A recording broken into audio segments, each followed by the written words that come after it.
come in waves, especially early in the morning.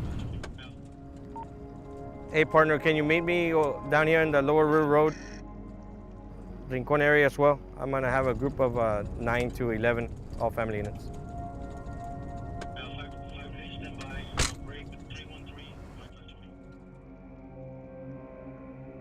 ¿Tienen documentos para estar aquí legalmente? Ok.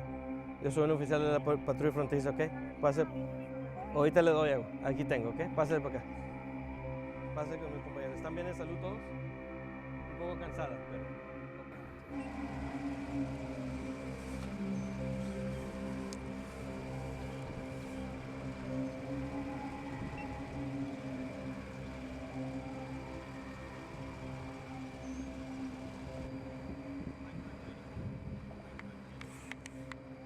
They just keep coming. The border has never really been maintained.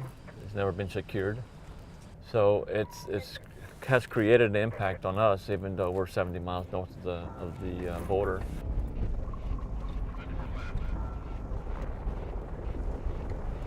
We have a federal checkpoint here in Brooks County. Prior to arriving at the checkpoint, what they'll do, they'll get dropped off in vehicles. Say maybe 3 or 4 vehicles at a time. And each vehicle pretty much contains 15 to 20 people per vehicle. And they wander off into the brush or the east or west. And this is to circumvent the checkpoint.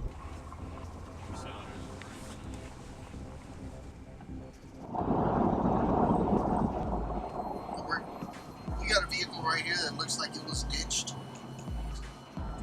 It's going to be just a mile south of the checkpoint.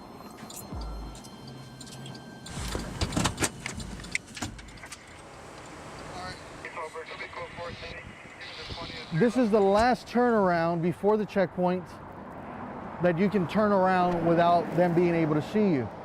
They'll ditch their vehicle, and unfortunately when they scatter, they leave a lot of things behind. They leave food, they leave water. But this is every day, every hour, non-stop, non-stop.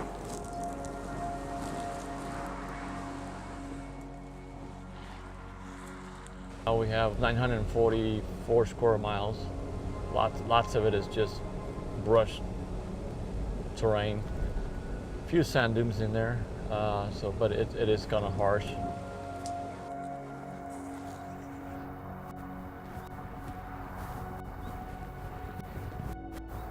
This place used to be an old game house. It's very popular for undocumented to come and rest, to hide. I mean, being out here 100 degrees max that'll get in the woods for so long, you're gonna see this place and you're gonna be grateful that you found it. We're primarily here to help because there's a big issue of trafficking going on. He might have missed the opportunity to help an undocumented person, a human, that was just left as an animal because the person that was smuggling them just got his money and left him. And gave him a promise that, you know what, just keep walking 30, 40 minutes, you'll be in Houston. You'll be living your dream.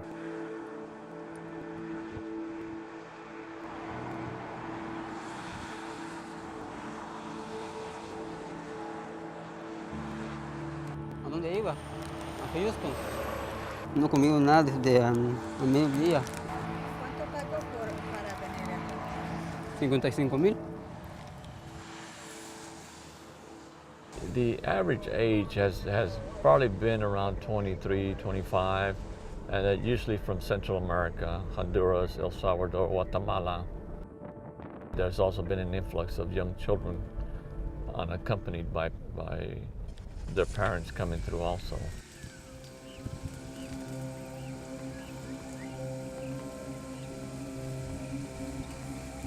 I know there's 2 miles left for them on their journey before they picked up in some type of automobile.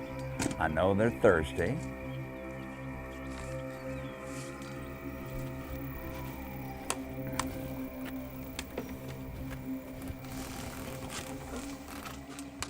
I just filled this barrel up with these 1-gallon jugs the day before yesterday. I put 10 in here and there's nothing in there left.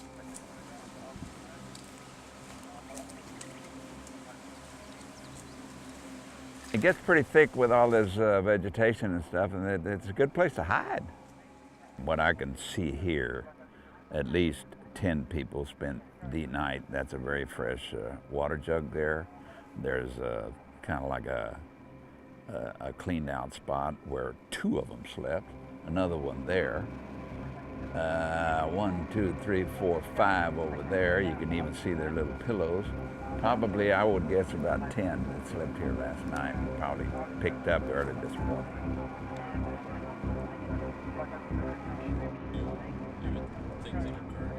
If they get lost, they're pretty much on their own. If they get hurt, they're going to be left behind. This is the young lady that was being looked for, and she was actually found.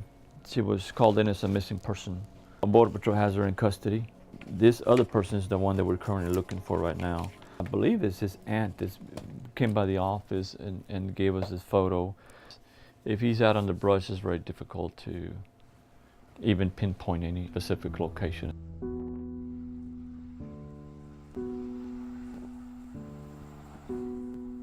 Whatever could happen will happen out there. They don't have the strength to keep going because they're malnourished, they're dehydrated. They don't know where the road is at. Once the coyote senses some kind of disturbance, he gets skittish.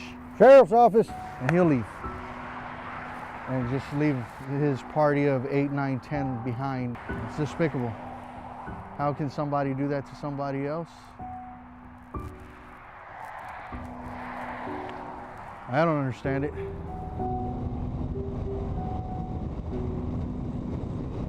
The guys don't care. They get paid cash, they'll leave them out there. If they have the strength to make it out to the highway, they will stand by the highway, sit by the highway, anything by the highway, and they'll wait for someone to show up.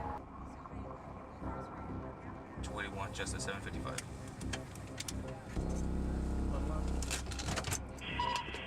Expires November 2014, 2004, carry all both from Martínez out of Roma, Voy buscando el sueño americano, pero estoy perdido. ¿Tienes hambre?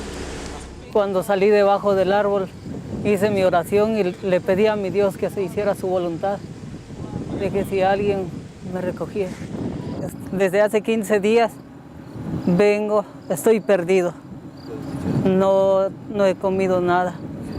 Solo un poco de agua que le pedí a mi Señor. Allá en mi aldea, allá no puedo sobrevivir con 40 quetzales, trabajar en el campo, sostener a mi familia, no puedo. Por eso me vine para acá buscando el sueño americano.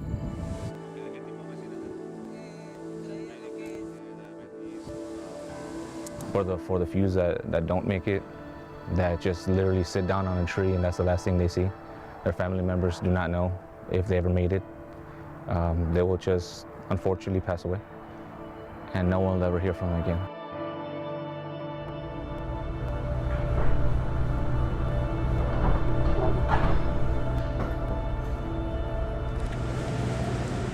In 2012, there were 130 bodies recovered. That's only a portion of the folks that are dying on these ranches. We're seeing that number continue to rise, especially given the heat and given the number of individuals that are coming across the border. We do exhumations of the unidentified to determine a biological profile.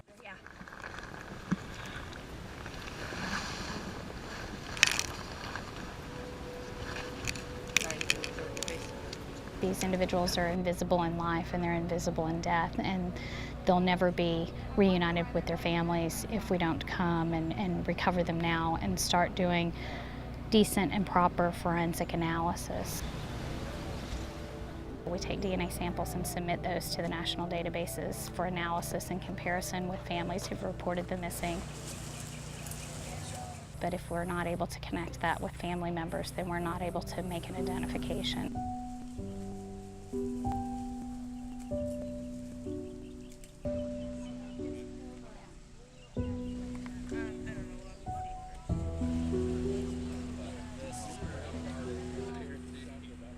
They're coming because they're refugees. There is so much violence that's happening in some of these nations, these children will not survive if they stay in their home countries. So their families are doing everything they can to have enough money to help smuggle them into the U.S., knowing that there is a good chance that they won't make it safely here, but knowing that's the only chance that they have to survive the situation they're in.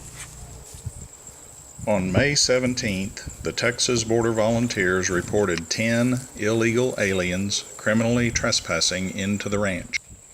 There's about 300 of us. Any given watch, we'll have at least 30, sometimes more. 30 or more, we actually keep the Border Patrol pretty busy and even overwhelm them. They can't respond to all the traffic we're reporting. We want to try to catch all of those people and get them deported. They have absolutely no respect for me, my property, the Border Patrol agents, any law enforcement. Human smuggling, drug smuggling, prostitution, all these crimes are a great way to make a lot of money. They're using these persons to make money off of them. And chances of them of getting away with it is probably a lot better than them transporting narcotics at this point. Our system is not quite where it should be as far as immigration issues, and this is the end result. A lot of death and a lot of senseless death. These people have a face. They're human beings. They were someone's gift at one time, and for them to die like this, shame on us for doing that. Shame on us for allowing this to happen. It needs to be fixed.